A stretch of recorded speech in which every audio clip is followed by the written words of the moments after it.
Voilà, nous sommes en Francophonie de Montréal en compagnie de Thomas Fersen, deux spectacles 11 et 12 juin dans une salle intimiste, mais c'est un spectacle fusionnel, vous m'avez dit en micro, Thomas Fersen.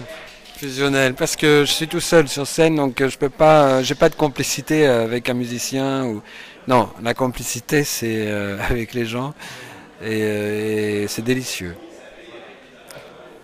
Et ça continue donc demain soir. Vous êtes solo justement, mais pourquoi dans cette formule cette fois-ci?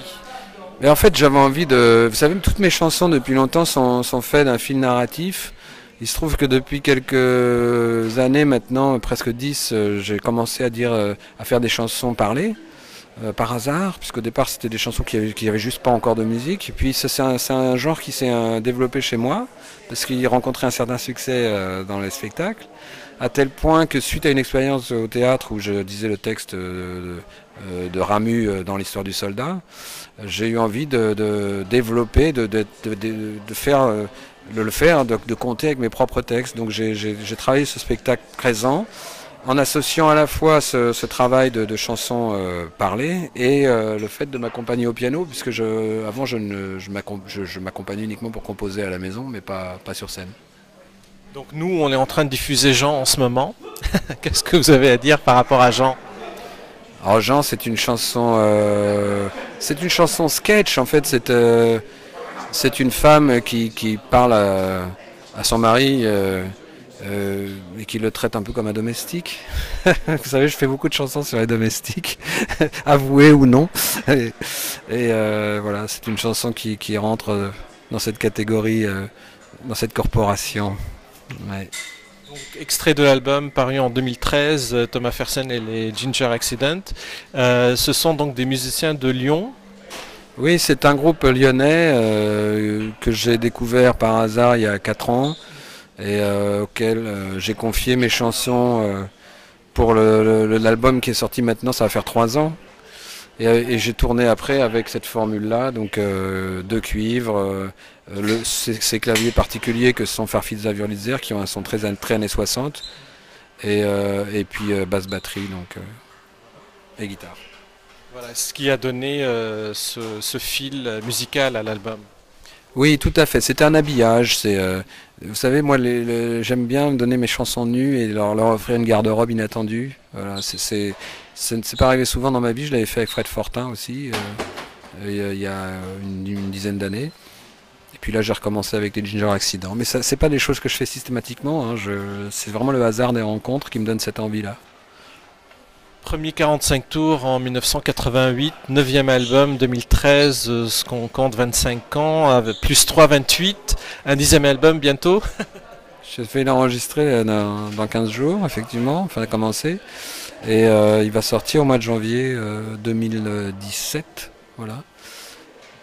Donc 28 ans et quelques poussières de carrière. Vous aviez peut-être même pas cet âge-là quand vous avez sorti le premier 45 tours. Non, effectivement, c'est vrai, vous avez raison, j'ai dépassé ce point. Oh, je regarde pas tellement le passé, ça m'intéresse pas. C'est les perspectives m'intéressent davantage. Je suis pas quelqu'un qui me retourne tellement sur le passé. D'ailleurs, ici, maintenant, quand je viens à Montréal, j'ai un peu de nostalgie, ça me contrarie. Un peu de nostalgie parce que j'ai vécu beaucoup de choses ici. Et donc, il y a des fantômes aussi. Et je suis toujours plutôt tourné vers le futur et l'instant présent, voilà, c'est ça qui m'intéresse. C'est vrai parce que quand on a parlé longuement du pavillon des fous, vous avez évoqué beaucoup ce genre-là de passage de personnages mais aussi de fantômes. Oui, après je suis habité par des fantômes, mais ce sont c'est si vous voulez des gens, des gens et des choses et des personnages à qui je consacre mes pensées, donc d'une certaine façon ils sont vivants pour moi. Oui. Oui. Comment va être ce 10e album studio?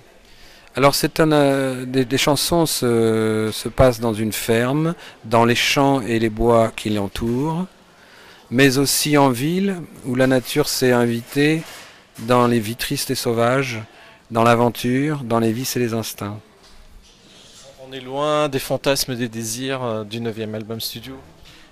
Oui, c'est vrai, c'est quelque chose de plus mystérieux, avec une certaine mystique, celle de la forêt et de la nature, de la campagne. Mais toujours, c'est toujours des personnages, hein, des histoires de personnages, mais qui vivent dans ce cadre-là, voilà.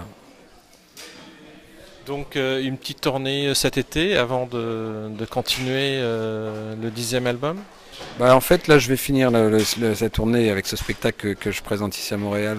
Je vais continuer cet été. À partir de l'automne, je vais commencer un nouveau spectacle autour de ce projet d'album, à la fois tout seul et à la fois avec un quatuor à cordes dans lequel ce sera invité un cinquième instrument à cordes, mais issu de l'instrumentarium populaire, comme le banjo ou la mandoline, qui viendra un peu perturber cette quatuor bourgeois, puisque bah, par nature, le quatuor est un ensemble bourgeois. Les cordes, c'était joué chez les riches, c'était pas joué chez les pauvres. Enfin, en tout cas, en France, puisque dans les harmonies, qui étaient les ensembles populaires, il n'y avait pas de cordes, il n'y avait que des cuivres et des percussions.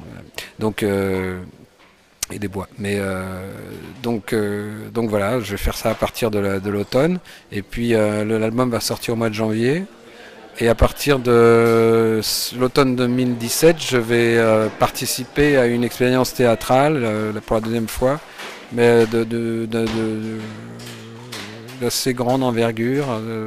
Donc, mais voilà, c'est autour de l'Ulysse de James Joyce, oui, mis en scène par Roland Ozay et avec des partenaires. Ouais.